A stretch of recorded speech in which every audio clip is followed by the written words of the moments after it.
¿Cuáles son los pronombres personales en náhuatl? Dependiendo de la variante, los encontraremos de diferentes maneras, como aquí. ¿Para qué nos sirven los pronombres personales?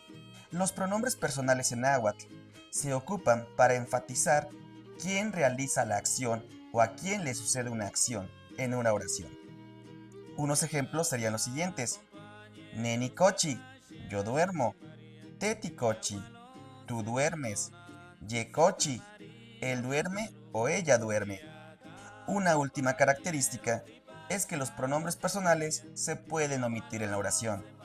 Podría quedar también de la siguiente manera: Nikochi, duermo; Tikochi, duermes; Kochi, él duerme o ella duerme. Bueno, ya lo sabes, los pronombres personales se usan para enfatizar, para saber quién está realizando la acción en una oración.